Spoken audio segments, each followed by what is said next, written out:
con nosotros compartiendo el misterio y enigmas. Quiero dar las gracias a todos los patrocinadores y colaboradores, a Flitch Eventos, Fernando Domingo, Plataforma Oni Spain, a la Asociación de Ufología de Manises, Apoyos Planes. Gracias a todos los ponentes, a los programas de radio que habéis hecho posible que estemos todos aquí unidos, tanto profesionales, aficionados y seguidores, todos del mundo del misterio. Y sobre todo a la persona que ha dedicado su tiempo, su esfuerzo, su sueño, su ilusión. Él es el fundador de CESO, el Centro de Estudios de Seguimiento OVNI, director y coordinador de Café OVNI Valencia. Por favor, un aplauso a Luis Pixú.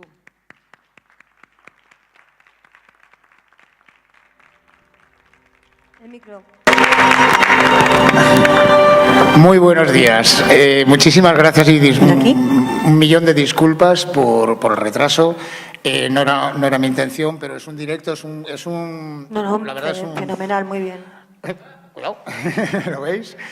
Son problemas del directo. Es la primera vez que hacemos esto mediante una asociación de ufología de Valencia, un club, digamos, llamado Café OVNI Valencia, que es un experimento que lleva 4 años realizándose en un bar de esta ciudad, con entrada gratuita todos los meses para hablar de los fenómenos que nos interesan, que son el fenómeno general del misterio. No se habla solamente de ovnis, aunque el Café OVNI Valencia pone eso. Creo que el congreso es tan denso que empezar a catalogar a cada uno de ellos lo haremos poco a poco, a medida que vayan subiendo los ponentes y vayáis viendo las distintas actividades que vamos a hacer. Hay conexiones en directo, que también pues, traen también un poquito de lío a veces. Esto es un directo, es como si fuera un grupo de música, pero lo hemos transformado un poquito en un congreso que se supone que tiene que ser muy serio, pero a la vez quiero que estéis distendidos, quiero que haya luz, quiero que si hay cualquier cosa me la podéis comunicar sin ningún problema. A nivel de organización haremos todo lo posible para que estéis lo más a gusto. La hora de comenzar es tan temprano que evidentemente siempre se retrasa un poquito porque anoche tuvimos Café OVNI Valencia. Y quiero dar las gracias, sobre todo, y un fuerte aplauso, por favor, a Inma y a Rosario, porque son... Fuerte aplauso. Baja. Bueno, deciros que lo vamos a pasar y a disfrutar este día porque es un día especial, un día grande para el misterio. Lo pasaremos muy bien, sobre todo aprenderemos todos mucho. Estaremos todo el día con algún pequeño descanso y para comer y volver con más fuerza. Os vamos a ofrecer temas relacionados con lo más extraños, enigmas, con mucho más misterio y con conspiraciones. Tendremos conferencias internacionales, ponencias de los más grandes investigadores del momento, documentales, radio en directo, todo y más, para los que tenemos pasión por lo desconocido y las conspiraciones. Tendremos mercadito de ropa, artesanía, muestras de editoriales, intercambio de venta de libros de segunda mano y un sinfín de actividades y sorpresas. Venga, pues nada. Ahora vamos a... ¿Dónde está ahí? ¿Sí? Irma, bueno.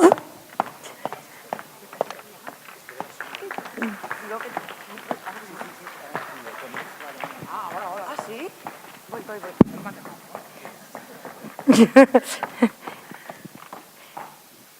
Vale, voy. Bueno, nuestro próximo ponente nos va a hablar de Valencia, de la incógnita de... Hola, no me he escapado, ya estoy aquí. Bueno, pues vamos a empezar el día con unos episodios poco conocidos. Vamos a tener una cariñosa bienvenida a un investigador, historiador de la Sonda Inquisición, colaborador del programa radiofónico Informe Enigma. Él es Fermín Mayorga, que nos va a hablar de los herejes de Valencia. Como diría él, la historia no es enemiga de nadie. Un aplauso.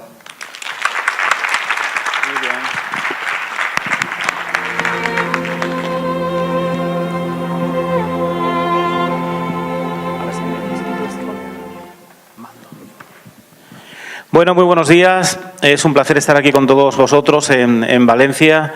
La verdad es que es la primera vez, después de casi 200 conferencias dadas por España, Portugal, Marruecos, etcétera, etcétera, venir a Valencia. Es la primera vez que lo hago y la verdad es que venía con muchísima ilusión porque cuando uno realmente se enfrenta, ¿no?, ante los misterios documentados, pues te das cuenta de que en todas las ciudades de España, incluida Valencia, pues hay mucho misterio, ¿no?, por descubrir y sobre todo mucha simbología, muchísimas calles valencianas que a veces pasan desapercibidas, que no las relacionamos con el mundo de la Inquisición, que es algo que está muy cercano a nosotros. Amén de simbología, hay frases que decimos en tono coloquial actualmente y no las relacionamos con el mundo de la Inquisición. Hay fiestas, y sobre todo aquí en Valencia, que se celebran en torno al fuego, que pasan desapercibidas para muchos valencianos y que la gente no la relaciona con el mundo de la Inquisición, y es Inquisición pura. Amén de, bueno, pues todo lo que sería esa realidad de nombres y apellidos de personas de Valencia que, por pensar de forma diferente, en un momento determinado tuvieron que sufrir en sus cuerpos el escarnio cruento del Santo Oficio de la Inquisición en Valencia. Sin duda alguna, la conferencia esta va a rondar en torno al mundo del Santo Oficio y lo que sí pediría sería que, bueno, pues el PowerPoint, todo lo que son las imágenes que vamos a aportar, pues ahora cuando aparezcan empezaremos de alguna manera, bueno, pues a descubrir, ¿no?, esa realidad histórica de Valencia, esos misterios documentados que, como digo, pasan desapercibidos, pero que están ahí. Hay calles, hay zonas que forman parte de ese espectáculo negro, tétrico, diabólico, diría yo, en un momento determinado, que se desarrolló por estas calles valencianas y que hizo que precisamente tanto tú como yo, como todos los españoles, su mente se le dogmatizara, se le encauzara por la senda del crucificado y dejasen todos ese tipo de ideas, de ideologías que no comulgaban con esa realidad que se intentaba imponer. Recordemos que España, antes de ser cristiana, era el Andalus, lo que estaba definido dentro de Valencia o de Extremadura, mi tierra, o en cualquier otra zona de España, menos en la zona norte de Asturias, y que aquí se celebraba el Ramadán, aquí se circuncidaba a los niños, fueron siglos de Islam, y como tal, cuando la Reconquista llega a Valencia, las órdenes militares que de alguna manera ocupan de nuevo el territorio, se encuentran con una Valencia que está islamizada, que celebra el Ramadán, que circuncida a los niños. Ahora bien, ¿cómo cambias tú la mentalidad de esos valencianos al cristianismo? Desde luego, por muy buenos predicadores que tengas, no lo vas a conseguir. A golpe de terror. Y el terror, quienes primeros lo van a utilizar en todos los lugares de España, y pasa muchas veces desapercibido para mucha gente, son las órdenes militares. Los primeros que van a encender hogueras en muchísimos pueblos de España van a ser las órdenes militares. Luego vendrá la Inquisición en algunos lugares, sobre todo ya en Castilla, ¿no?, a partir de los Reyes Católicos, cuando se inicia allá por 1478, pero sin duda alguna ese terror es el que hace que tú te definas hoy como te defines, que tengas el pensamiento que tienes, porque las torturas que la Inquisición te infligía en un momento determinado, y ahora hablaremos de ellas, sobre todo porque algunos de vosotros a veces viajáis en torno a lugares de España donde hay museos de la Inquisición, y ahí lo que se os vende es el morbo, ¿no? Realmente muchas de las torturas que veis en esos lugares no tienen nada que ver con el mundo de las torturas inquisitoriales. Pero eso es lo que vamos a ir descubriendo poco a poco en las diferentes imágenes. Fijaos en esto. Seguramente por Valencia en muchísimas calles lo veréis. Es la flor de lis. Sabéis que los únicos que podían ser inquisidores por orden vaticana eran los miembros de la orden de los dominicos. Los dominican, los perros de Dios. Y ellos eran los que tenían el poder precisamente de condenarte a la hoguera, de condenarte a galeras a remar para llevar españolitos a Américas o a Filipinas, a 200 azotes, a 100 azotes, etcétera, etcétera. Bien, la flor de lis es la venera de los dominicos que ellos llevan, el símbolo de la pureza. Pero ¿a quiénes le otorgaban ellos esa venera?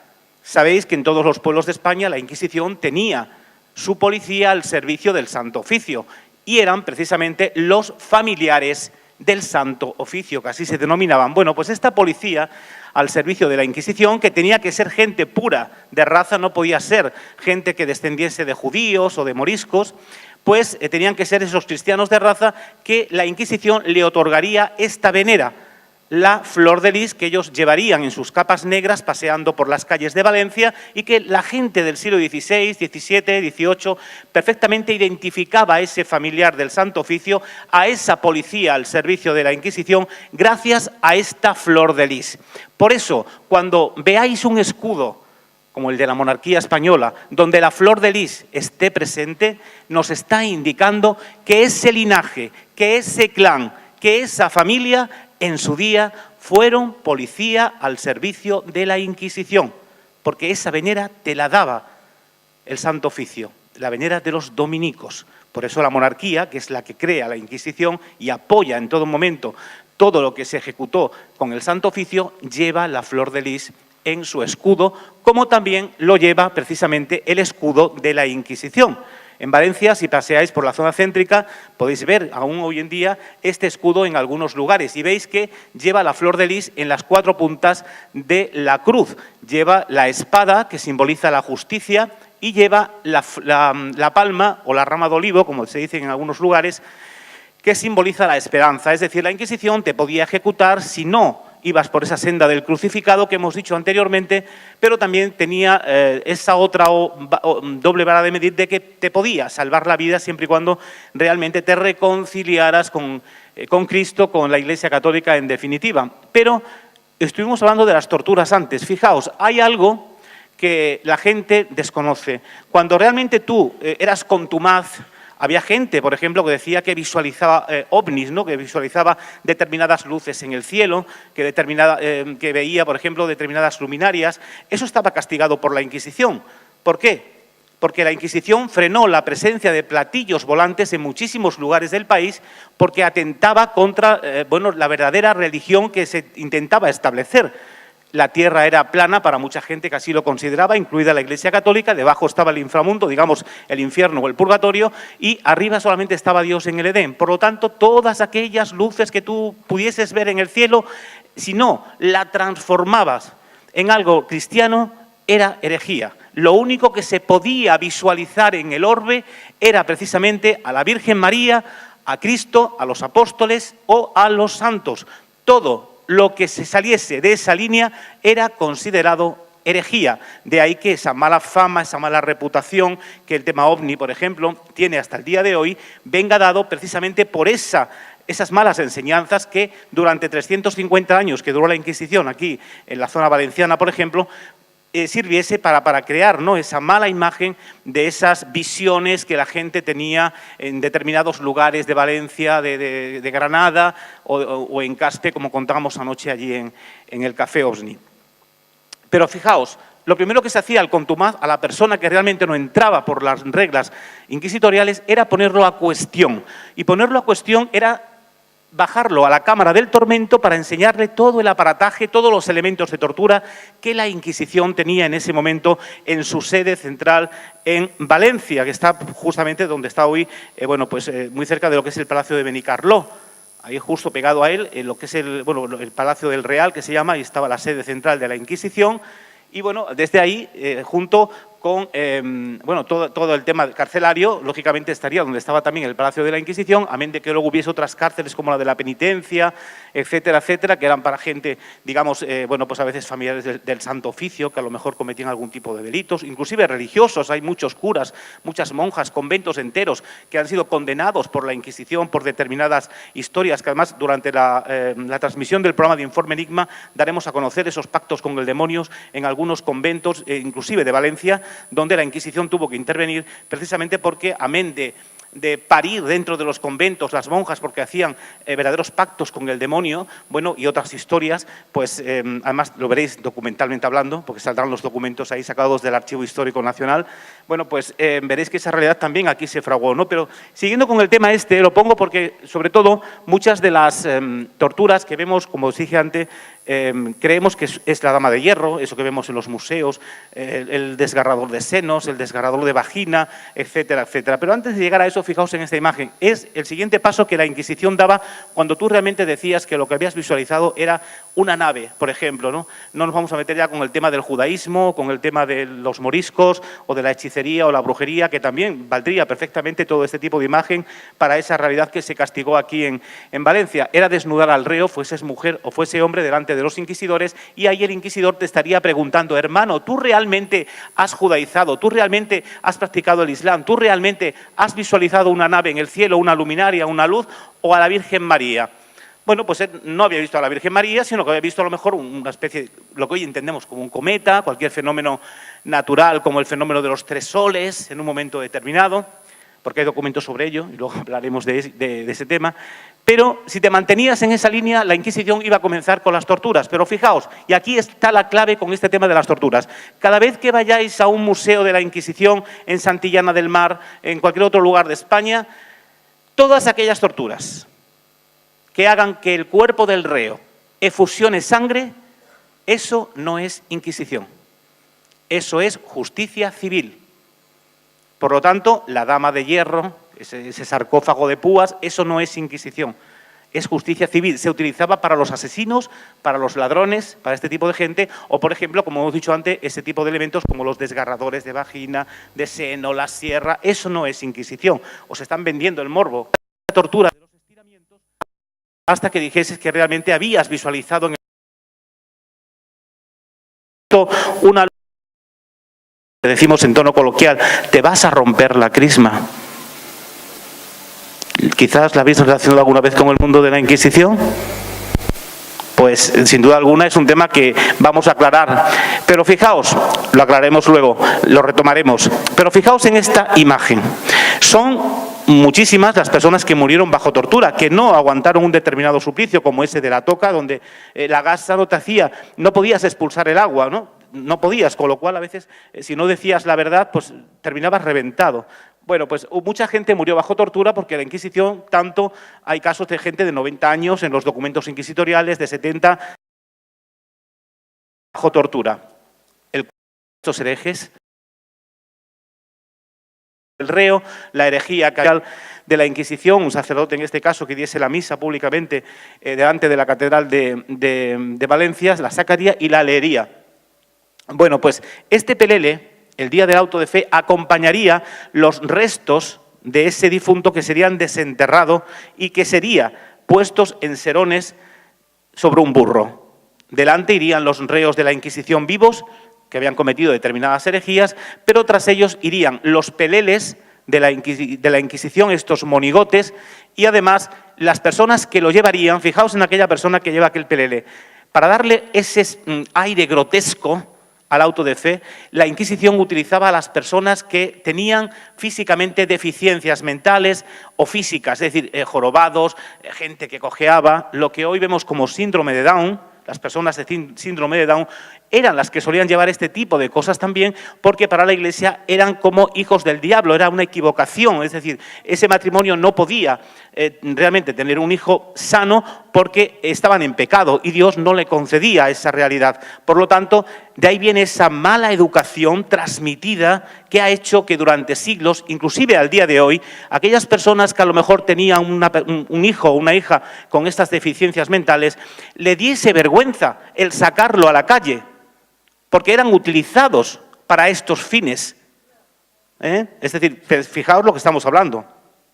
Es algo tremendo, pero ahí está, forma parte de la historia. Lo que pasa es que cuando esto salpica la imagen de la Iglesia Católica, pues se intenta olvidar, se intenta apartar, y si alguien comenta algo, pues puede ser enjuiciado o puede ser castigado. Lo cierto es que esa realidad ha llegado hasta nuestros días, pero estos peleles, estos muñecos, en el momento en que los reos vivos iban a ser quemados en la hoguera, en el quemadero que se encontraba precisamente en la plaza de la Almoina, cerca del río Segura, bueno, pues una vez que los reos estaban atados a las piras de la Inquisición y ardiendo, tras ellos se lanzaban los huesos del difunto que había muerto bajo tortura y además el pelele que le representaba. Pero claro, se le quitaría el San Benito, ese hábito que veis que llevaba, y se colgaba en la Catedral de Valencia, en las paredes de la Catedral de Valencia.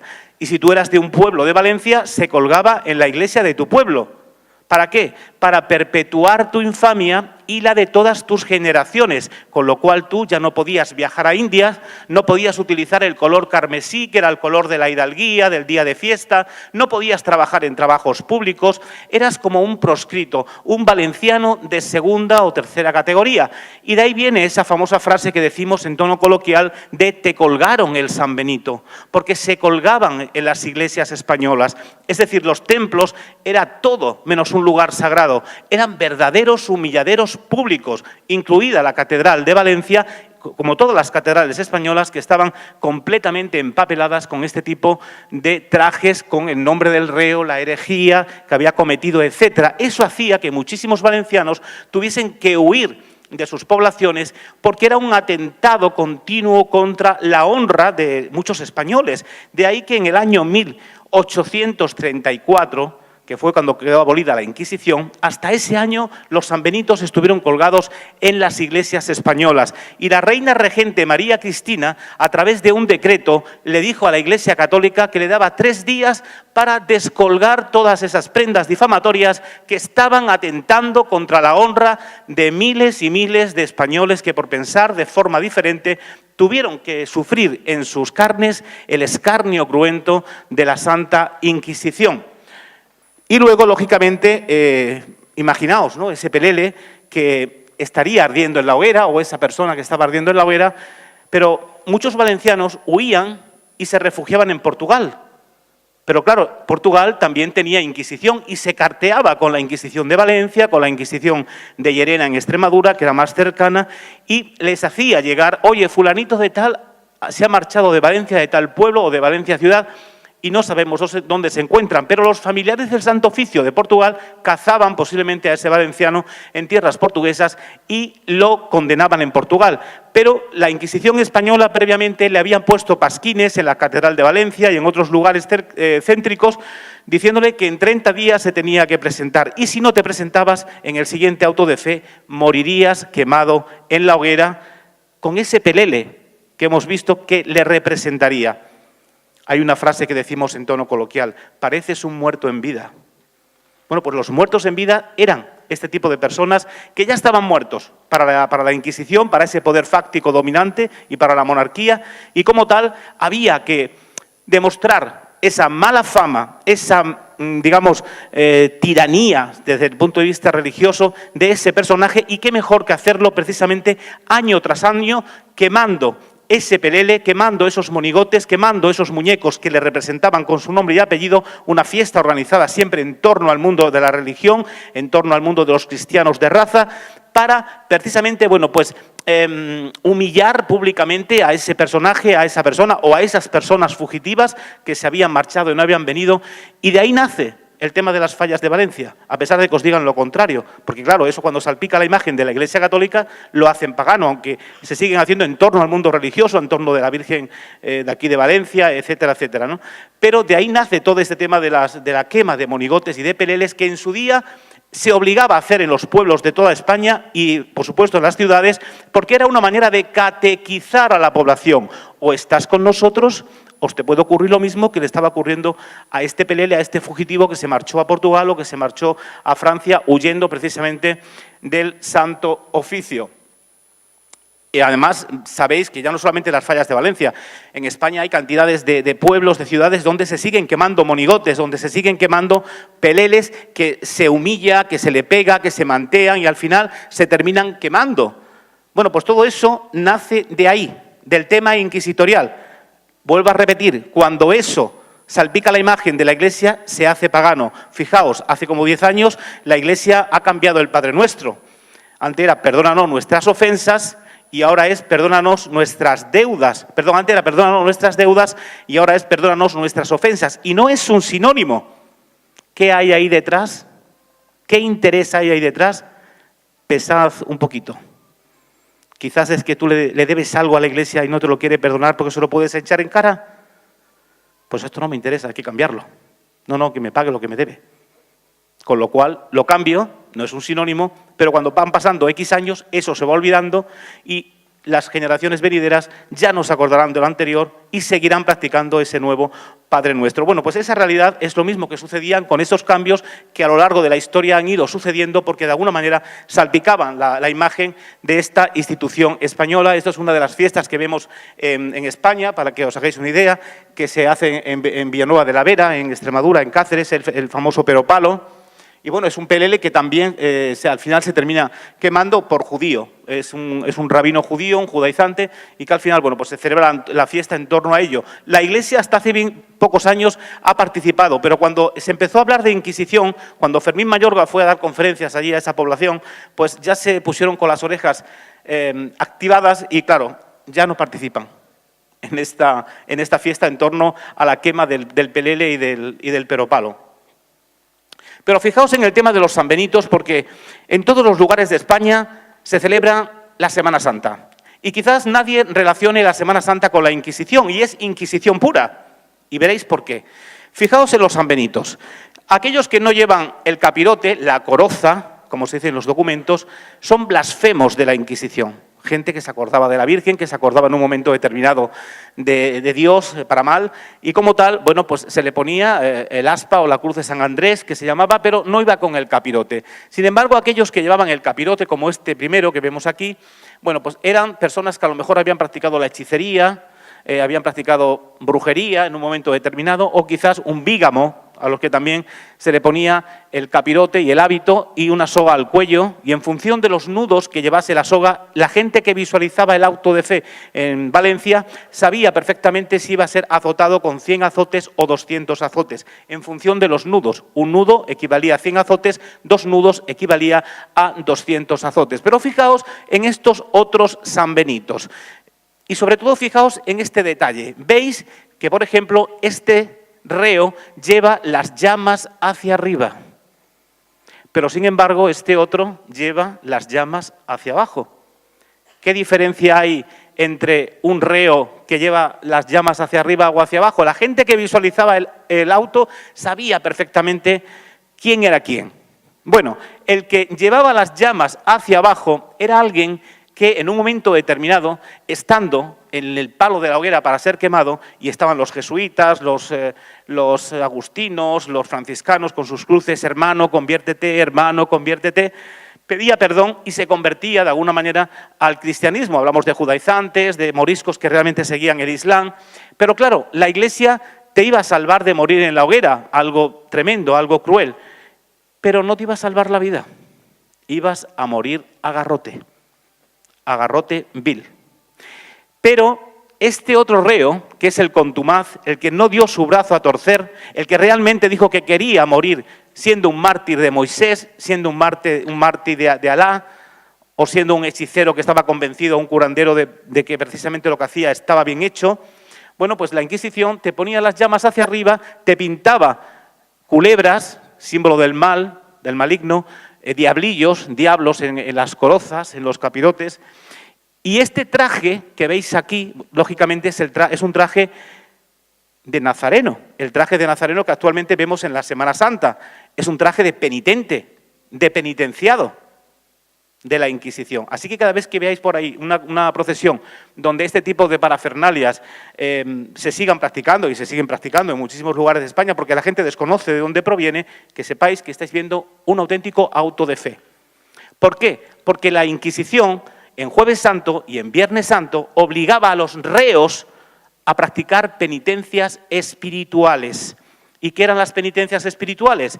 Todo eso que veis en España de gente que se flagela las espaldas, los empalaos de la zona de la Vera, gente que lleva cruces a cuesta, cadenas arrastrando, eran penitencias que se les ponían para demostrar la Inquisición que estaba haciendo bien su trabajo en las cárceles con el adoctrinamiento de esos judaizantes, moriscos, etcétera, y a la vez el reo también demostraba que su conversión era verdaderamente correcta y que iba por la línea acertada. Bueno, pues todo ese tipo de movimientos iban enfocados desde el punto de vista inquisitorial. ¿Qué ocurre? Que cuando eso salpica la imagen de la Iglesia Católica se hace pagano en algunos lugares. Hoy los empalaos, por ejemplo, en la zona de la Vera de Cáceres, ya veremos algunas imágenes de ellos. Aquí veis mejor los sanbenitos, ese traje que se colgaba en las iglesias de toda España. Si habéis visto la película de los fantasmas de Goya, veréis que ahí vemos a Bardem. Si no la habéis visto, os recomiendo que la veáis porque es estupenda, te marca el tema inquisitorial perfectamente y además está un poco como prohibidilla porque no todo el mundo, no siempre te la ponen en televisión, apenas te la ponen, pero la puedes ver en Internet. Con lo cual, los fantasmas de Goya, os animo a que la veáis porque Goya fue uno de los perseguidos por la Inquisición precisamente por sus pinturas y por todos los autos de fe que él vio y que además lo dejó, ¿no?, plasmado en sus obras. Aquí vemos mejor el San Benito con Bardem en esa película. Y este es uno de los únicos San Benitos que actualmente existen en España. Es de un converso de judío, no hereje judaizante, y se encuentra en el Museo de la Inquisición de Tui. Este sería, bueno, el quemadero, pero fijaos en esa frase que dijimos anteriormente. ¿Os acordáis? Te vas a romper la crisma. Desbautizar a los niños. Sabéis que Valencia era una tierra morisca, donde había muchísimo morisco, ¿no?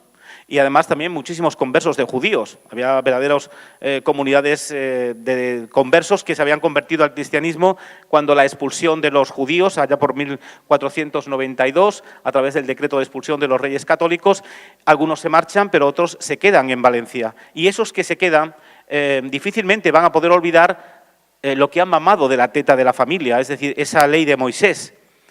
Bueno, pues ellos ocupan los primeros lugares en las iglesias para demostrar que su cristianismo es auténtico, pero cuando llegan a sus casas, las alcobas de sus casas las convierten en verdaderas sinagogas o en verdaderas mezquitas, y ahí es cuando desbautizan al niño. ¿Y en qué consistía? En restregarle la frente hasta quitarle la crismación, el óleo sagrado que el sacerdote le había puesto. Le quitaban el pellejo, literalmente a ese niño de 6 días, 7 días, donde luego no se iba a acordar de ese dolor que en ese momento podría haber sufrido. Como hoy a las niñas se le pone el pendientito y se le hace aquí clac y empieza a llorar porque el dolor lo recibe, ¿no? Bueno, pues en ese momento también se le rompía la crismación, quitándole el pellejo al niño. Y de ahí viene precisamente esa frase que a veces decimos, ¿no?, de te vas a romper la crisma, y que a veces pues tampoco lo relacionamos con el mundo de la Inquisición. ¿Qué ocurría? Que muchas mujeres valencianas se descuidaban y sacaban al rorro a la puerta y alguna cristiana de raza que lo ve y dice, tate, herejía, aquí han desbautizado al niño. Rápidamente esos padres iban a ser detenidos, el niño se le quitaría a esa familia conversa de judíos o de moriscos y se entregaría a una familia cristiana para que ésta los educara cristianamente. Y a partir de ahí, pues os podéis imaginar lo que a ese matrimonio se le venía encima. Había roto, había de alguna manera destruido, ¿no?, dinamitado un sacramento elemental de la Iglesia Católica, el bautismo. Por lo tanto, eso era una herejía sobresaliente. La hoguera, al lado del río Segura, en la plaza del Almoinar, sería su fin. Pero fijaos que en los quemaderos de la Inquisición, y en concreto en este de Valencia, al igual que en todos los quemaderos españoles, cuando los reos estaban quemando en la hoguera, al final la Inquisición pagaba a determinadas personas para que estuviesen toda la noche remetiendo aquellas partes del cuerpo que realmente cayese fuera de la hoguera. Y cuando realmente todo estaba hecho ceniza, las cenizas se lanzaban al río valenciano, al Turia, para que no quedase absolutamente nada de la historia de esos herejes que en este caso, como vemos en la imagen, pues le rompieron la crisma al muchacho, ¿no?, al rorro. Pero, he dado mal aquí. Pero fijaos en esta imagen que es un cuadro de Goya. Aquí sí que vamos a entrar de lleno en esta temática de Semana Santa que vemos, donde veis a empalaos que van con los, allí al fondo, veis gente que están con las trompetas, ¿no? Esas trompetas con el típico hábito negro que veis con el capirote eran la gente que tocaban a muerte, ¿eh? Igual que las campanas, cuando moría alguien daban unos determinados toques, ¿no? La gente de los pueblos sabía si era mujer o era hombre a través de los toques de la campana. Este tipo de trompetas que vemos ahí son trompetas que anuncian la muerte. Por eso en Jueves Santo y Viernes Santo acompañaban a los reos de la Inquisición que, como explicamos anteriormente, irían delante de las imágenes fustigándose las espaldas o, como vemos allí, empalaos, gentes que llevan cruces a cuestas, como visualizamos allá al fondo. Y además, en muchísimos de estos lugares participaba la Inquisición con su escudo, ese escudo que vimos al principio, con su estandarte inquisitorial, de alguna manera yendo delante de los reos, pues eso, demostrando que su manera, ¿no?, de adoctrinarles y de seguir por la línea correcta, pues estaba llevando a cabo a través de este tipo de historia. Y Goya, que presenció todo este tipo de acto, nos los quiso quedar precisamente en una de sus pinturas. Esta es una de las fiestas que vemos hoy en España, que la gente, por ejemplo, no relaciona con la Inquisición, es el famoso Jarramplas en Extremadura, y si veis y le seguís los matices inquisitoriales, están en todo él. Lleva la coroza, el capirote, que hemos visto anteriormente en los San Benito, pero fijaos en el traje que lleva. Hay una frase que decimos en tono coloquial, y aquí además hubo mucha gente de este tipo: a este lo han emplumado. No sé si lo habéis escuchado. Bueno, o por ejemplo cuando vamos a un homosexual que pasa a nuestro lado y dice, ¡uf, qué pluma tiene este! Porque los que se emplumaban eran los homosexuales, los sodomitas de la época, y Valencia tuvo muchísimos. Aquí sí que hubo verdaderos mártires en torno a esa realidad natural, que fueron precisamente emplumados, al igual que, por ejemplo, los proxenetas de la época, las alcahuetas, algunas hechiceras o brujas, se les solía emplumar. Y ese es el traje que representa un emplumado. ¿En qué consistía emplumar a una persona, a vez de ponerle la coroza? Era desnudarle de cintura para arriba, montarlo sobre un asno. Una persona le iría untando con miel o con pez el cuerpo, y tras él iría otro señor con un serón, con una especie de bolsa, ¿no?, llena de plumas de aves, que se las iría lanzando al reo en el cuerpo. Por eso ese colorido que vemos en el traje del reo.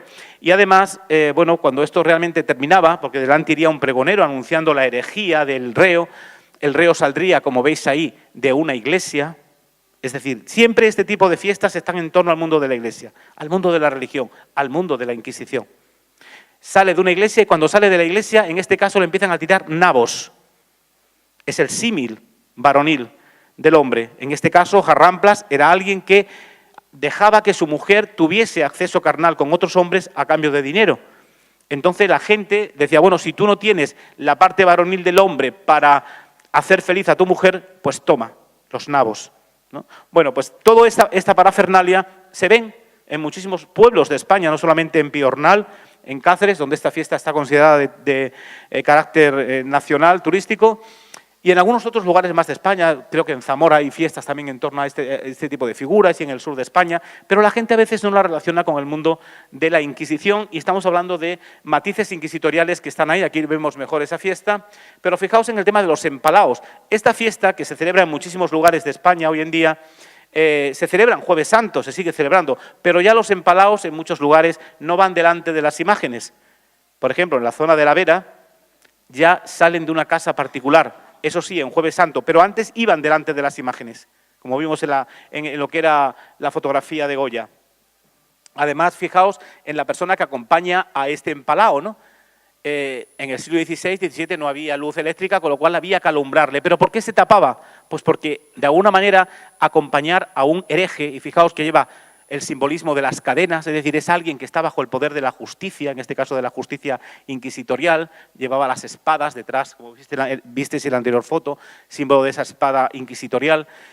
Era una vergüenza acompañar a un hereje, pero alguien tenía que acompañarle para hacer esa penitencia, ¿no? Y como tal, tu cara tenía que ser tapada, porque al día siguiente alguien te podía... ¿Pero cómo has tenido valor de acompañar a ese hereje? Bueno, pues a lo mejor le gustaba practicar la caridad o la misericordia, cosa que no hacía la Iglesia Católica en ese momento para con estas personas, porque si realmente Jesús de Nazaret hubiera bajado a la tierra en esos momentos, estoy completamente seguro que a esa iglesia valenciana, extremeña, andaluza, que estaba practicando este tipo de atentados contra los evangelios, los hubiera echado a latigazos como echó a los mercaderes del templo, porque para nada se estaban ciñendo al mensaje de Cristo de amarás al prójimo como a ti mismo, que sonó como sonó hace 2000 años, que tenía el mismo significado en el siglo XV y en el XVI, XVII y XVIII, como hoy lo sigue teniendo exactamente igual. Pero eso no le interesaba a la Iglesia Católica, se lo pasaba por el arco de triunfo, porque lo que perseguía era sobre todo lo que os dije anteriormente, la pasta, el tema de la confiscación de bienes. Una parte iría para el fisco real, pero la otra iría para la Inquisición, iría para la Iglesia, y de ahí pagaría a los notarios del Santo Oficio, a los inquisidores, etcétera, etcétera, gastos del reo en la cárcel que tuviese. Pero al final, como os dije, también interesaba que si tú habías, por ejemplo, judaizado en Valencia, bajo tortura, dijeses que tu hermano, que tu madre, que tu padre, que también había judaizado, porque así yo me quedo con todas las tierras, con todas las casas que esa familia pudiera poseer, y por regla general, los conversos de judíos, que era la gente potente, la gente más rica, digamos, de Valencia y la gente más culta de Valencia, porque eran procuradores, eran abogados, eran mercaderes, eran gente muy importante, pues eran los que tenían realmente ese poder adquisitivo y podían conseguir muchísimas historias. Aquí vemos otra imagen de fiestas españolas en torno al mundo de la Semana Santa y que a veces pasan desapercibidas y no las relacionamos con el mundo de la Inquisición, y son precisamente ese tipo de penitencias espirituales que dijimos anteriormente que la Inquisición hacía. Pero fijaos en el mundo de los toros, de la tauromaquia. No sé si alguna vez lo habéis relacionado con el mundo de la Inquisición, pero hay fiestas que se celebran en España que tienen mucho que ver con esta temática. Fijaos en esta figura que se ve, es una fiesta que se desarrolla en muchos pueblos españoles. Y como veis, el fuego está presente. Está presente en los cuernos de este morlaco. Bueno, el segundo día del auto de fe, cuando los reos tenían que salir a ser azotados por las calles a partir de las 12 de la mañana, la Inquisición, para celebrar el triunfo de la fe ante las herejías en Valencia o en cualquier otro lugar de España, solía soltar un toro embolado o un toro enmaromado. Y ahora vamos a ver qué relación tiene esto con la Inquisición y qué simbología hay detrás de todo esto. ¿Por qué un toro embolado? Porque había que pasear el arma que había dinamitado la herejía. ¿Y cuál había sido ese arma? El fuego.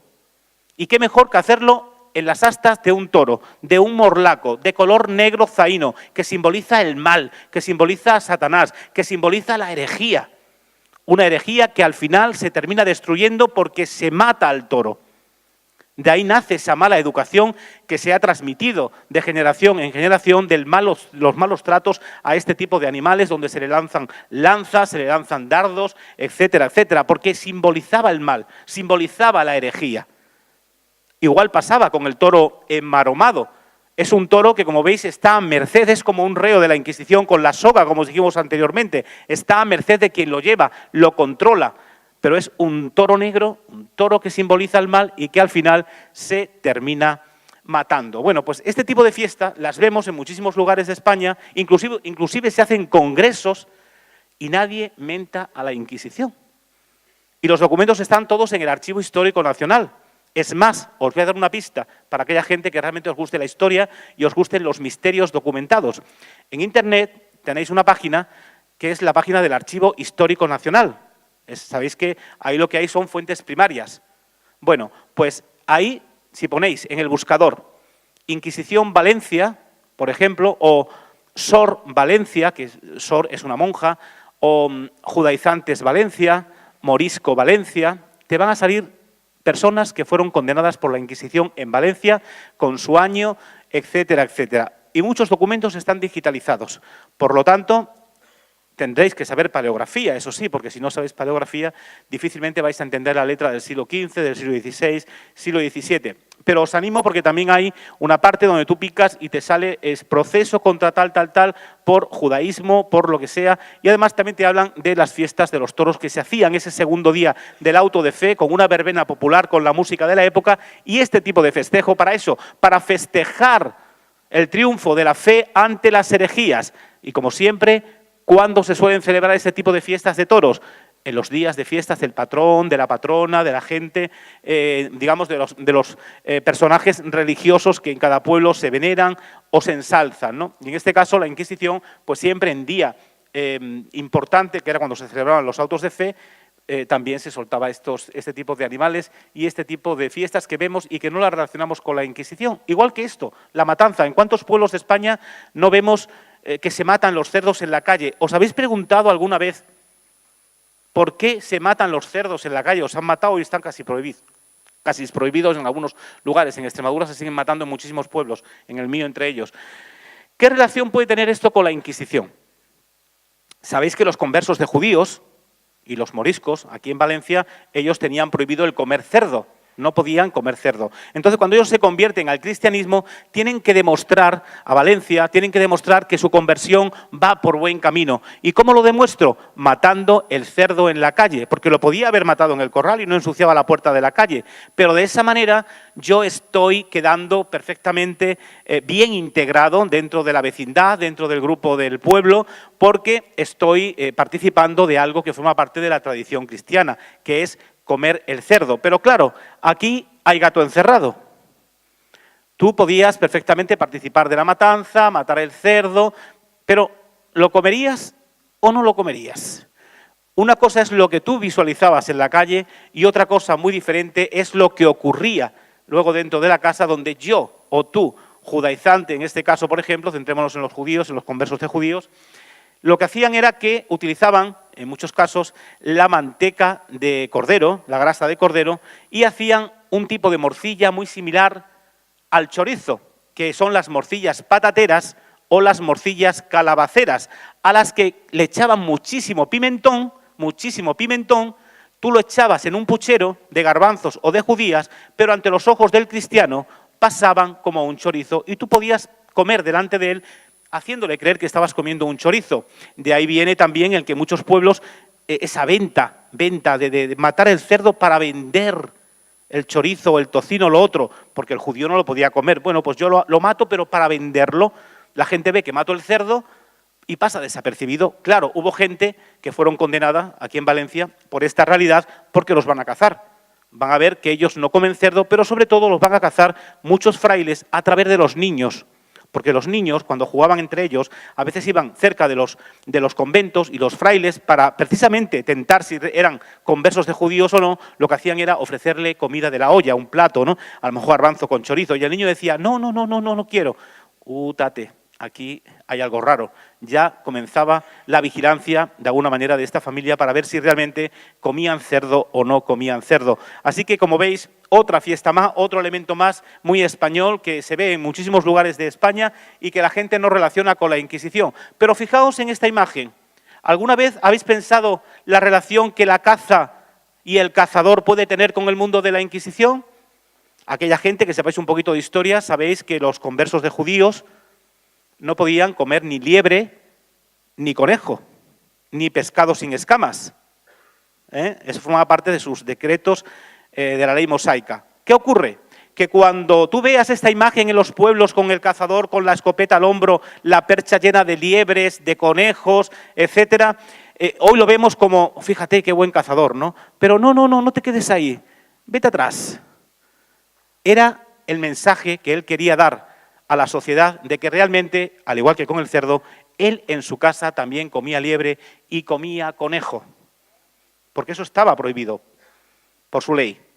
Y la Inquisición lo sabía, y aquellas personas, además te lo dice en su decreto, aquellas personas que no coman conejo, veáis que no coman liebre o pescado sin escama, denunciarlos porque son seguidores de la ley mosaica. Y mucha gente fueron también castigadas por este tipo de elementos. Y seguramente cuántas veces aquellas personas que seáis de pueblo habéis visto este tipo de imágenes, ¿no? De la gente paseando con ese abolengo, ¿no? Pero quedaos con la otra parte, la parte inquisitorial que a veces pasa desapercibida y que sin embargo guarda una relación muy estrecha con esta otra forma, ¿no?, de vivir en muchas poblaciones donde vemos este tipo de elementos. Pero fijaos en este tema. Ojo con esto, es la primera vez que sale a escena un pacto con el demonio real, hecho con la propia sangre de un torero español. Si veis, además tenéis la prueba abajo, Archivo Histórico Nacional, Inquisición, estamos hablando de fuentes primarias. Si me conocéis un poquito a través de los programas de radio, de Cuarto Milenio, etcétera, etcétera, sabéis que a mí me gusta el misterio documentado, no me gusta el otro tipo de misterio, que lo respeto, lo admiro, lo apoyo, pero mi línea es el misterio documentado. Bueno, eso es un pacto con el demonio, de los que hablaremos esta tarde en el programa de Informe Enigma, donde este torero, Ventura Rodríguez, digo yo, es su pacto, escrito con su propia sangre, te dice lo siguiente, digo yo, Ventura Rodríguez, que hago pacto con el demonio, yo con efecto que me dé licencia para, torear bien, que me salga bien el toreo, capear bien, echar banderillas, estoquear, saltar los toros, en definitiva, acercarse a personas de abolengo, poder hablar bien delante de ellas, un pacto en toda regla. Además, un pacto que fue interferido por la Inquisición porque jugando este torero con unos amigos en Segovia, era de Segovia, pues se le cayó el pacto, lo llevaba al lado del corazón, lo tenía que llevar pegado al corazón, pero se le cayó jugando. Y uno de sus amigos lo cogió. Y al cogerlo, bueno, pues, ¡hostia! Imaginaos, ¿no? Esto es un pacto con el demonio, esto es herejía. Rápidamente iba el sacerdote de turno de la población y el sacerdote rápidamente escribía, en este caso a la Inquisición de Toledo, para que se pusiera en marcha y este reo fuese detenido. Pero ojo, a veces creemos que los pactos con el demonio, esto sucedió allá por el año 1748, aquí tenéis la fecha. Bueno, pues a veces nos creemos que los pactos con el demonio se hacían dentro de la sociedad civil, y no es así, porque la sociedad civil analfabeta no sabía escribir en la mayoría de los casos. Los verdaderos pactos con el demonio, las verdaderas sectas satánicas, se hacían dentro de los conventos, dentro de los cenobios. Y esta tarde, en el programa de Informe Enigma, vamos a ver esos pactos con el demonio hechos por religiosas, por ejemplo, en Corella, en Antequera o aquí en Valencia, donde pactaban con el demonio, donde precisamente, como os dije anteriormente, al tener relaciones sexuales con los frailes, porque ellas querían hacer lo contrario a lo que para lo que habían entrado. Recordemos que muchas monjas que entraban en los conventos entraban de niñas, las obligaban, ¿no?, con 4 o 5 años a entrar en los conventos, porque la primera hija que salía de un matrimonio tenía que ser o monja y el hijo tenía que ser o fraile o cura. Eso era honra para la familia, así que a muchas las metían, pero claro, ahí no había vocación ninguna, con lo cual muchas de ellas también querían salirse del convento,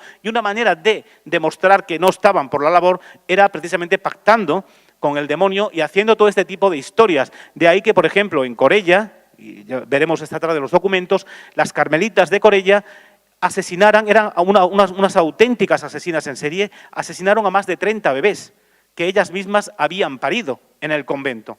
Y la Inquisición tuvo que entrar al trapo contra ellas y las torturó. Pero claro, la Iglesia, queridos amigos, tenía una doble vara de medir. Mientras a ti te condenaba a la hoguera, te condenaba a galeras, te humillaba públicamente por las calles de Valencia, a los suyos no, porque había que salvaguardar la honra del hábito. Por lo tanto, todo se hacía intramuros, puertas adentro, pero Corella nunca se enteró, o Valencia nunca se enteró lo que ocurrió en un determinado convento de Valencia, porque todo se hacía intramuros y el secreto formaba parte del matiz inquisitorial. Por lo tanto, esa realidad se vivió, y se vivió muy intensamente dentro de los cenobios, dentro de los conventos, y eso nos pone la tesitura de que a veces no eran las brujas las que pactaban con el demonio, que algunas pactaban, pero la manera de pactar era entregando un poquito de pelo a Belcebú, o un trozo de uña en los aquelarres, etcétera, etcétera. Pero sin duda alguna los verdaderos pactos estaban en otro sitio. Y además perfectamente documentados, como veremos esta tarde. Y os quiero quedar aquí este matiz para que lo veáis, ¿no? Pero sobre todo también, fijaos en esto, y con esto vamos a terminar. Esto es una nota de prensa de 1863. Es llamativo, al menos, ¿no? La Inquisición frenó la divulgación de la presencia de platillos voladores. Os lo comenté anteriormente. Ya inclusive en esta fecha, que ya la Inquisición no estaba funcionando, pero sí estaban, era un grupo, no me acuerdo bien ahora del nombre, era especie de, no sé qué de la fe, me acuerdo ahora mismo del nombre. Pero bueno, era una especie de Inquisición que hacía que todo este tipo de historia fuesen vetadas, ¿no? Y bueno, pues este platillo volante, que en 1863 en Madrid se vieron varios, tuvieron que acallarlo, tuvieron que decir que no eran realmente platillos volantes, que no eran realmente naves lo que se estaban visualizando, además fue durante el día, sino que eran lo que os dije anteriormente, obligar a la gente a tener que decir que eran visiones marianas, que eran visiones relacionadas con los santos, con Cristo o con este tipo de historias. Hay un claro ejemplo, lo contábamos ayer en Caspe, en Zaragoza, donde el pueblo presencia, bueno, en un mes frío de noviembre, como una de las nubes del cielo que está cristalizada porque está como helada, pero el sol se refleja en ella y salen 3 soles. Es el famoso fenómeno de los 3 soles. Bueno, pues el sacerdote de Caspe le hace creer a toda la población, poniéndola de rodillas, de que lo que están visualizando es un milagro y que no es un fenómeno natural. Y él sí lo sabía, porque sabía algo de astronomía. Y le hace creer a la población que lo que están viendo es el misterio de la Santísima Trinidad, Padre, Hijo y Espíritu Santo. Ahí os quedo, eso. Pero hay otros temas relacionados con este mundo ovni que es esa otra parte, ¿no?, del mundo ufológico que a veces no se cuenta. Se nos habla mucho de, pues, de platillos, del siglo XX, de no sé qué, para arriba, para abajo, pero nos olvidamos de esos 350 años y de esa persecución que la Inquisición llevó a cabo para con aquellas personas que visualizaban este tipo de elementos en los cielos. Y son muchos los condenados por la Inquisición por este tipo de elemento y por no doblegar su cerviz. ¿Y qué les ocurría? Pues todo eso que hemos visto durante la conferencia, sanbenitos, torturas, castigos, porque claro, a la Iglesia ahí le iba la vida. Tú no podías decir que había vida en otros planetas y que la gente venía en naves, ¿no? No, eso era castigo. De ahí que esas apariciones marianas que a veces os dicen, os cuentan de que ha habido en tal sitio, en tal sitio, en tal sitio, no eran realmente apariciones de la Virgen. Viene dado por esta otra historia. Eran luces, eran determinadas, a veces fenómenos naturales como un determinado cometa, había gente que conocía perfectamente que en tal fecha podía suceder este tipo de fenómenos. Bueno, pues todo eso se utilizaba para encauzar el caminar del valenciano, del extremeño, del andaluz, por la senda del crucificado. Pero quedaos con esto, que es esa otra parte del mundo ovni de la que apenas se comenta y ya daremos una conferencia, si alguna vez nos invitáis aquí a Valencia sobre el tema OVNI en Café OVNI, para hablar más profundamente de esta temática, porque lo que he querido demostrar en esta conferencia es esa otra realidad de la Inquisición, de esos matices inquisitoriales que vemos en muchísimos lugares y fiestas, ¿no?, españolas y aquí en Valencia, y que sin duda alguna nos ponen en la tesitura de que sabemos muy poco en torno a ese tema, porque ha habido gente que les ha interesado que así sea. Porque a veces no se nos cuenta en las universidades ni en las escuelas, pues esta realidad que estamos contando de los sanbenitos, esta realidad de las torturas de la Inquisición, de los peleles de la Inquisición, de los empalaos y qué relación tiene con este tema. Eso no se nos cuenta, porque sobre todo si has estudiado en una universidad católica, como puede ser la de Comillas, la de Pontificia de Salamanca, Alcalá de Henares, ahí no te van a contar lo que realmente a ellos les interesa, porque está controlado por la Iglesia.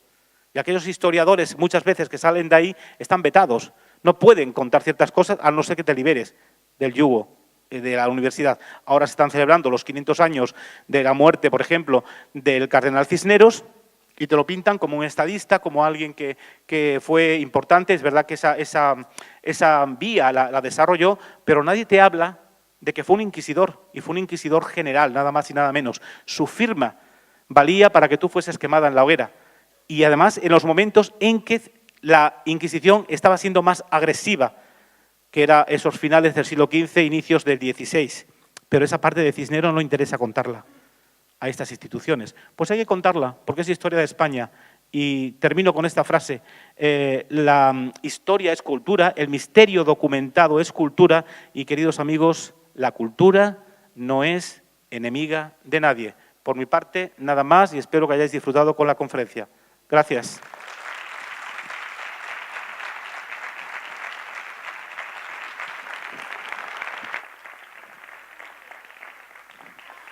Bueno, hola amigos, ¿queréis?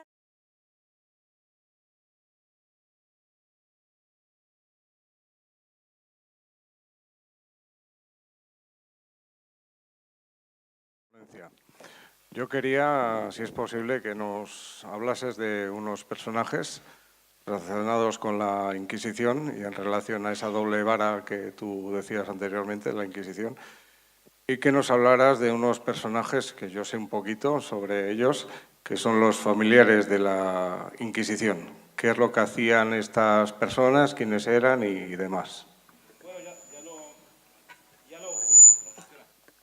Ahora, ya lo expliqué al inicio de la conferencia, eran la policía al servicio de la Inquisición, eran esos hombres que su misión era la de detener al reo, la de confiscarle sus bienes, y eran esas personas a las que la Inquisición, como vimos al inicio, le ponía esa famosa venera de la flor de lis. Porque recordamos el tema de los dominicos, los únicos que podían ser inquisidores eran los miembros de la Orden de los Dominicos, y como tal esa venera se las ponían a los familiares del Santo Oficio. Eso equivalía a que tú, como familiar del Santo Oficio, podías llevar oro, plata sobre tu cuerpo, espadas, cosa que otros ciudadanos no podían llevar. Podías llevar armas, ¿no?, para defenderte y sobre todo para detener a ese reo en caso de que se te opusiera en un momento determinado, y tenías incluso validez pues para darle un espadazo en un momento determinado, ¿no?, porque era considerado un hereje, que además en en ese momento él se estaba mostrando en contra de la decisión inquisitorial, todavía era mucho más hereje y, por lo tanto, estaba justificado el ataque a espada de que le pudieras hacer un corte en una pierna, en la cara, etcétera. Sí, porque lo que es los frailes y los curas, pues se supone que no se podían manchar literalmente las manos con la sangre de los reos y se encargaban de estos trabajos sucios, digamos, los familiares del Santo Oficio, ¿no? Y también la justicia secular. Es decir, el que prendía la hoguera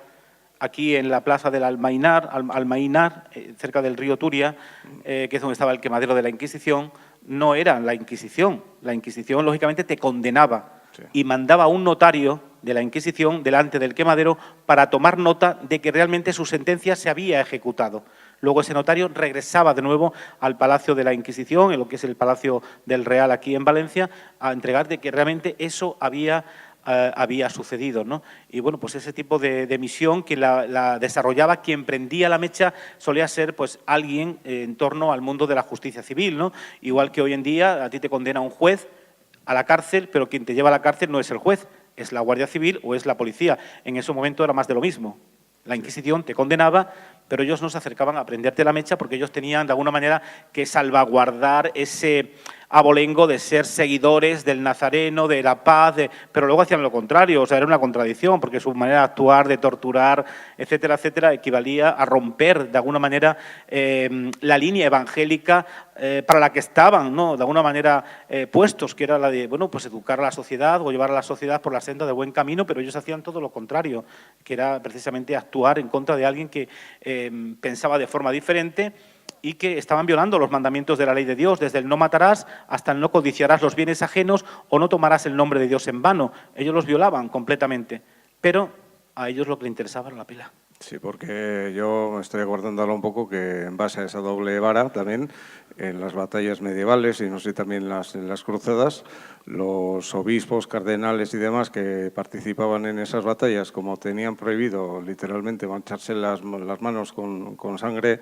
del enemigo, no luchaban utilizando espadas ni dagas ni nada, sino que utilizaban armas como mazas y otros instrumentos así parecidos que mataban al enemigo por golpes y no le producían literalmente lo que era la sangre, ¿no? O sea, bueno, es muy relativo, porque los templarios, te cuentan de los templarios, por ejemplo, y para ceñirnos a ese tema, de los templarios te cuentan la parte rosa, la parte bonita, hoy fueron ejecutados por la Inquisición, no sé qué, no sé cuándo, el Santo Grial, para arriba, para abajo, pero sin embargo, como dije al principio, una de las órdenes militares que va a utilizar las hogueras contra el pueblo valenciano, contra el pueblo extremeño, contra el pueblo andaluz, allí donde el temple tenía su autoridad, eran ellos, ¿no? Y eso nunca se nos cuenta. Se nos cuenta la parte rosa de los templarios, pero no la otra. Ellos eran frailes guerreros, eran frailes militares que ellos, en nombre de Dios, tenían la venia, digamos, del Vaticano de que podían asesinar y podían matar en nombre de Dios a los otomanos, a los musulmanes, etcétera, etcétera, ¿no? Pero esa es la verdadera historia, ¿no? Y bueno, de ahí se aprende muchísimas cosas porque realmente ves que esta institución siempre ha estado en todo momento alrededor del mundo de la sangre, ¿no? Y alrededor del mundo de los asesinatos, de este tipo de... Porque nadie conquista un terreno a través de la predicación, ya os dije anteriormente. No, a través del terror y a través de las guerras, a través de la conquista. Es como se consiguen que avancen determinadas religiones. ¿Qué hicimos en América los españoles? No fuimos a enseñarles a bailar sevillana. Podíamos haber enseñado a esas personas aborigen cómo se trabajaba la tierra, cómo se trabajaba o se hacían las armas que ya llevaban los españoles, como la pólvora. No, sin embargo, nos fuimos por la otra vía, la vía del latrocinio, quitarles el oro de las minas de oro, etcétera, etcétera, y crear un verdadero genocidio en ese terreno, ¿no? Los documentos están ahí. Yo os animo a que veáis, tengo un canal en YouTube que se llama Crónicas de Chimenea Full, donde hay ahora mismo unos 13 programas hechos con vídeo, donde salen todo ese tipo de documentos, de pactos con el demonio, en conventos españoles, la otra historia de América jamás contada, etcétera, etcétera, Inquisición, el tema de los sanbenitos, de las torturas, lo tenéis ahí, además documentalmente, para que veáis y aprendéis de esa realidad. Además, suscribiros también, porque es una manera de que os llegue semanalmente estos programas que se hacen, que son muy interesantes, un cuarto milenio en pequeñito, donde se cuentan misterios documentados inéditos. No es repetir temas que se repiten en otros lugares, no, son temas inéditos sacados del Archivo Histórico Nacional relacionados con el mundo de la Inquisición. Además, también allí en América creamos la Inquisición para doblegar la cerviz no solamente a los españoles, sino también a aquellos indios que por la noche se escapaban hacia México, donde tenían sus templos, o en Perú, o en otros lugares de sus anteriores deidades que los españoles destruimos y sobre ellas creamos iglesias, catedrales para encauzar a esas personas por la senda del crucificado. Y no se hizo de buena manera. Bueno, vamos a escuchar al chico este que le va a hacer otra pregunta.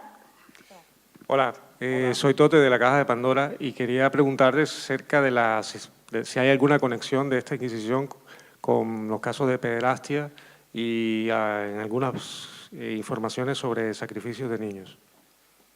Bueno, ya hemos hablado anteriormente cómo en Corella, estas monjas carmelitas de Corella, además en Crónicas de Chimenea Full tenéis un programa dedicado a ella y salen los documentos, cómo asesinaron a más de 30 bebés, a más de 30 niños que ellas mismas habían parido, o las monjas de Antequera, o Sor María del Cristo en Cáceres, o Sor Juana de San Bernardo en Canarias, una monja de esta Canaria que además llegó a practicar la zoofilia con un caballo dentro del convento. Te lo dice el documento, literalmente. Lo tenéis ahí en Crónicas de Chimenea Full. Bueno, pues ahí tienes una realidad de que también el infanticidio formaba parte de esa realidad. Y el tema de la pederastia, bueno, pues posiblemente también porque hay muchos casos de sacerdotes que precisamente por estos hechos también fueron condenados, en este caso por la Inquisición, ¿no? Y no son unos ni dos, hay bastantes, al igual que maestros del siglo XVI, del siglo XVII, que enseñaban a determinados niños, pues también algunos desarrollaban este tipo de actos y como tal, pues también, bueno, pues terminaron de alguna manera en las garras de la Inquisición. ¿Una pregunta más? ¿Alguien quiere preguntarle algo más? Mira, ahí creo que hay uno. Ah, no. Vale. ¿Tú? Mira ese señor o señora. Toma. Yo quería preguntarte hasta cuándo tienes constancia de las últimas fechas de estos infanticidios y en qué exactamente qué sitios, qué conventos, castillos o... A nivel de conventos, te estoy diciendo estos que, bueno, hay muchos más, ¿no? Pero los que yo tengo ahora mismo documentados, de hecho estoy haciendo un trabajo ahora, un libro, que será mi libro número 14, que es Partos en conventos españoles, los partos en conventos españoles, ¿no? Y ahí aparecen estos conventos todos, sacados del Archivo Histórico Nacional, donde te aparecen estos documentos. Además, en esa página que os di anteriormente del Archivo Histórico Nacional y que se llama Pares, apuntarlo, Pares, ahí ponéis, por ejemplo, Corella, monjas, Corella, ¿no? Y os va a salir, porque está digitalizado este convento con su proceso contra las monjas, precisamente por estos infanticidios. O, por ejemplo, Antequera, lo que os sucedió en Antequera, también lo tenéis digitalizado ahí en esa página web del Ministerio de Educación, en este caso del Archivo Histórico Nacional.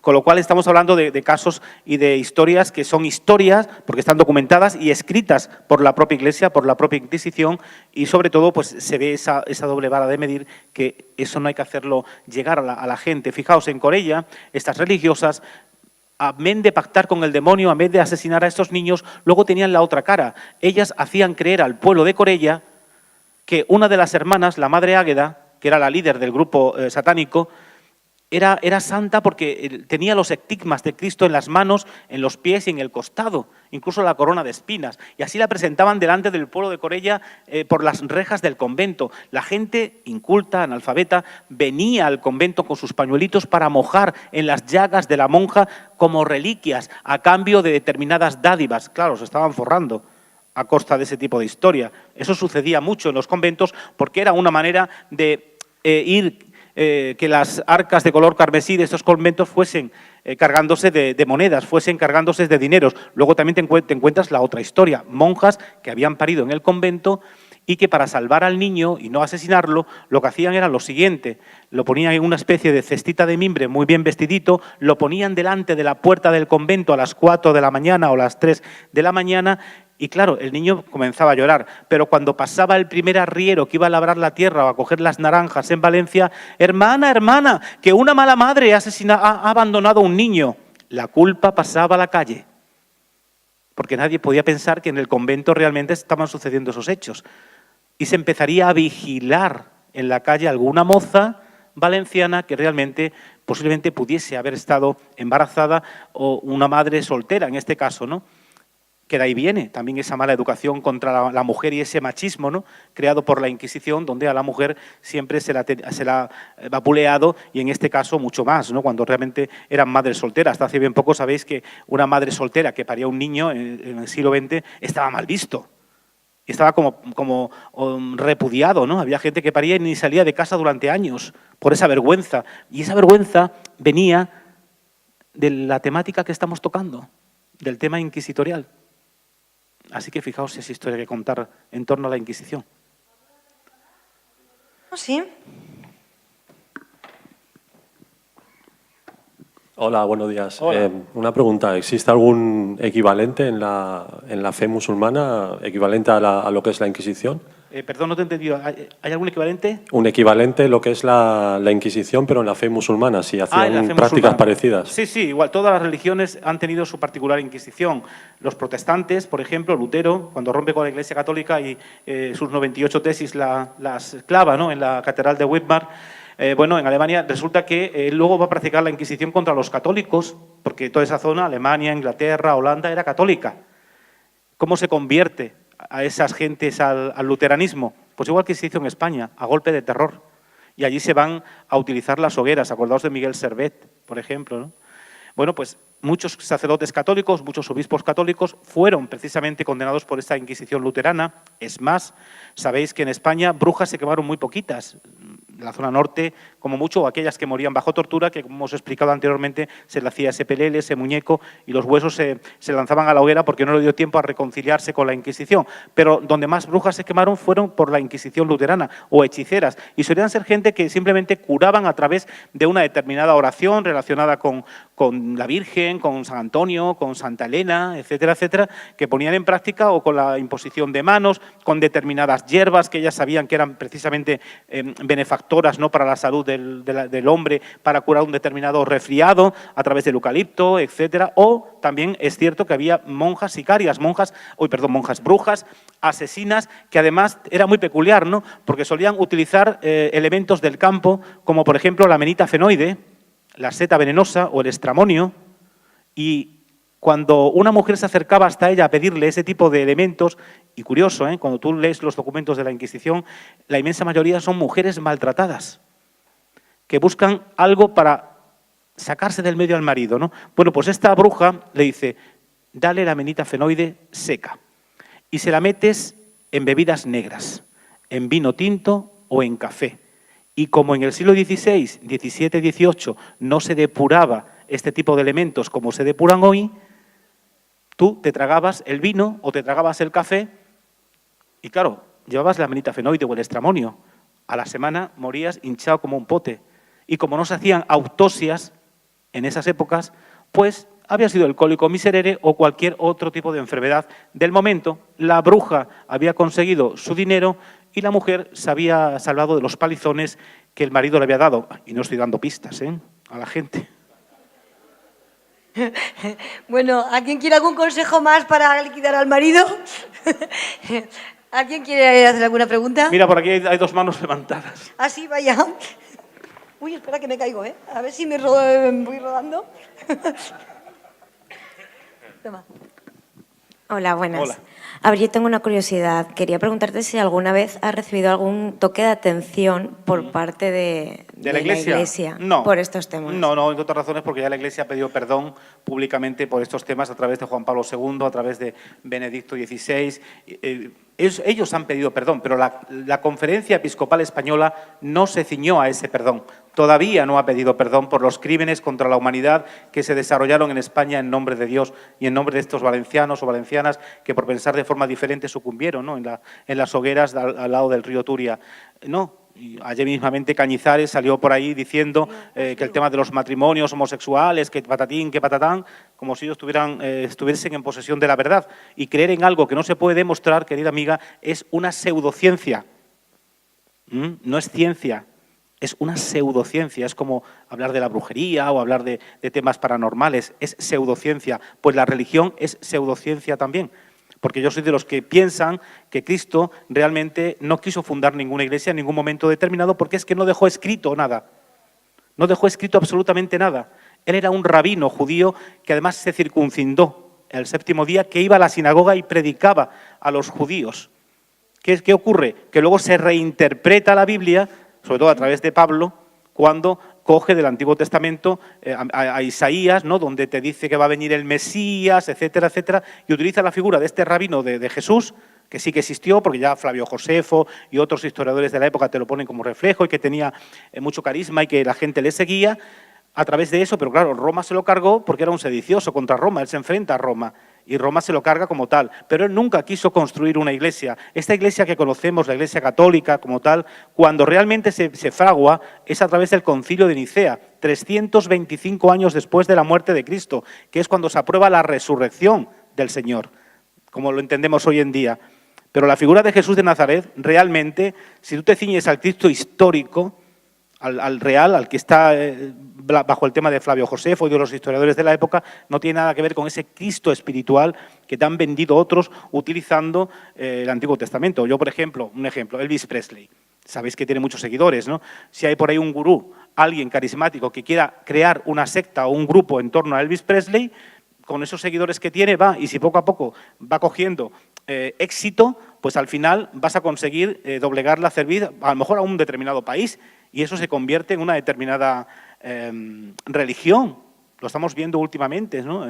Hay muchas filosofías o muchas historias que están entrando, como el Reiki, como otras muchas cosas, que están. Bueno, pues es ¿por qué? Porque hay algo, hay carisma, hay algo que realmente llama la atención a la gente, y a lo mejor no es que se vayan a transformar en una religión, pero bueno, la gente se puede desviar de la otra, ¿no? Entonces hay mucho nerviosismo ahora mismo en torno a esta institución, a la Iglesia Católica, por esa razón. Pero a mí jamás me han dicho nada, porque yo me caracterizo, como te dije antes, por una cosa, y es el misterio documentado. Yo cuando los documentos aparecen de una monja que ha parido o han asesinado a 30 niños en un convento, los documentos están ahí, y está escrito por la propia Iglesia Católica, la Inquisición, los dominicos. Por eso hablo con esa libertad. Pero a mí nunca me han llamado la atención porque ya han pedido perdón públicamente. Es más, ellos han abierto las puertas del Vaticano para que los historiadores, la gente que tenemos un carnet de investigador, podamos entrar en esos archivos a investigar todo este tipo de acto, aunque la Inquisición no está en el Vaticano. La española está en España y está en Madrid, en la calle Serrano, número 118, donde está el Archivo Histórico Nacional. Ahí hay una sección que se llama Inquisición y ahí están todos los tribunales del Reino de España, el de Barcelona, el de Sevilla, el de Extremadura, Galicia, y ahí están todos los herejes, todos los autos de fe que se hicieron en España desde 1487, que la Inquisición se inicia, hasta prácticamente 1820, porque ya a partir de ahí no hay autos de fe. A partir de 1780 ya los autos de fe decaen, ya no hay autos de fe públicos. Si había algún auto de fe se hacían en las iglesias, porque ya había poquita gente, ya se había dinamitado la ideología judaizante, por ejemplo, ¿no? o la morisca, ya se habían expulsado en 1609 los moriscos de España, con lo cual los que quedaban ya se habían convertido plenamente al cristianismo, pero nunca ha tenido problemas con la Iglesia Católica. Además, creo que cuando uno habla con propiedad y habla con fundamento, como veréis esta tarde en el programa de Informe Enigma, este tema de los pactos con el demonio en los conventos, y veréis los documentos, pues, ¿qué te van a decir? Se tendrán que agachar la cabeza y decir, pues es verdad, es que... Oye, son gente que han sido parida por el mismo sitio que te han parido a ti, con los mismos dolores, igual que tu madre, y con el mismo tiempo. Por lo tanto, no son gente venida de un planeta extraño. Han estudiado teología, que es una determinada carrera, que le han impuesto a la idea de que, bueno, eres un elegido de este Dios, y ya, y poco más. Pero es una pseudociencia, como digo, como lo puede ser la... Ellos tratan, por ejemplo, al mundo paranormal como una pseudociencia, algo que no puede ser considerado serio. Pues que también la religión es una pseudociencia, porque es creer en algo que no se puede demostrar. Es más, Satanás, el diablo, el mundo de la superstición, forma parte del mundo de la religión, porque tanto el diablo como ese Jesús espiritual forman parte del Evangelio. El diablo tentó a Jesús, es un elemento más. ¿Qué ocurría? Si tú a mí no me das lo que te pido, ese Cristo espiritual, pues me voy con el otro, que a lo mejor me lo da. Bueno, pues ahí ya creo una línea a seguir, una especie de secta satánica en torno al príncipe del Averno, ¿no? El negocio y qué control de la humanidad, que el nacimiento de Jesús y la muerte de Jesús hizo un antes y un después en toda nuestra historia de la humanidad. Está el antes de Jesucristo y el después de Jesucristo. ¿Quién sería Jesucristo tan importante para hacer todo eso? Bueno, ¿Alguna pregunta más? ¿Sí? No va. Luego si la persona... vale. Mi pregunta es si había algún grupo como revolucionario o algo así en contra de la Inquisición que quisiera erradicar la semilla de la Inquisición o algo así. Como grupos, como tales, no. Lo que sí había eran gente de poder, como en este caso los judíos, los conversos de judíos, que tenían mucho dinero, que inclusive llegaban a pagar, ¿no?, ese dinero a determinados inquisidores, a determinados miembros de la Iglesia, para que precisamente en algunas poblaciones no fuesen atacados, ¿no?, por la Inquisición, pero ellos cogían el dinero y luego les atacaban. O sea que realmente no podía haber ningún grupo revolucionario, porque cuando alguien surgía, y hubo mucha Iglesia que se opuso a la Inquisición, hubo sacerdotes que fueron condenados por la propia Iglesia por ese hecho en sí, pero eso no equivalía a que realmente hubiese una organización, grupos que se dedicasen a esto, porque la Inquisición, además, fijaos, tenía una cofradía, que era la cofradía de la Garduña, y esa cofradía de la Garduña, hay una frase que decimos en tono coloquial, pareces un garduño, ¿no? Bueno, pues el garduño era la persona encargada de hacer desaparecer a determinadas personas que a lo mejor pues no habían sido denunciadas, pero tenían muchas haciendas y sabían cómo entrarle. Estaba perfectamente organizada esa cofradía de forma piramidal, ¿no? Arriba había un gurú, un líder, y debajo estaban pues los trabajadores de la Garduña, que eran los encargados de hacer ese mal trabajo, que era coger a esa persona y hacerlo desaparecer, a veces emparedándolo en un determinado lugar, etcétera, ¿no? Y a través de eso, cuando quedaba a lo mejor, bueno, pues la mujer o quedaba cualquier otra persona, pues era quizás más fácil, ¿no?, de poder denunciar a través del mismo garduño, alguien que ofrecía la Inquisición y formaba parte de esa cofradía como falso denunciante, pero que su denuncia valía para que la Inquisición actuase contra esas personas y poderle quitar precisamente las haciendas. Hubo mucha gente que fueron condenadas falsamente por la Inquisición. ¿Y cómo le devolvías tú la honra a estas personas? Pues la Inquisición hacía lo siguiente: te montaban sobre un caballo blanco, al caballo le ponían las mejores joyas que tuviesen, rubíes, esmeralda, a ti te ponían un traje blanco, símbolo de la pureza, te ponían la flor de lis. Así pasearías por las calles céntricas de Valencia, entrarías en la Catedral de Valencia, te pondrías al lado del Evangelio, ahí delante de toda la Valencia que estaba obligada a tener que asistir a ese acto, descolgaban el San Benito de la pared, te aplaudían y te ensalzaban la honra a través de esos movimientos. Luego salías de allá, montados a caballo, te hacían un nuevo recorrido y de esa manera tu familia volvía de alguna manera a formar parte del séquito cristiano, porque a lo mejor había sido condenado falsamente. Así que fijaos la cantidad de historias que hay en torno al mundo de la Inquisición. Un aplauso, estupenda ponencia, maravillosa, nos ha encantado. Muchas gracias por estar aquí. Cumplir, ¿no? No lo dirás por cumplir, ¿no? No, vaya tela. Ahora vamos a escuchar unos minutos de música porque vamos a tener una conexión internacional. A ver si hay conexión y conectamos con esta poca de música, ¿eh?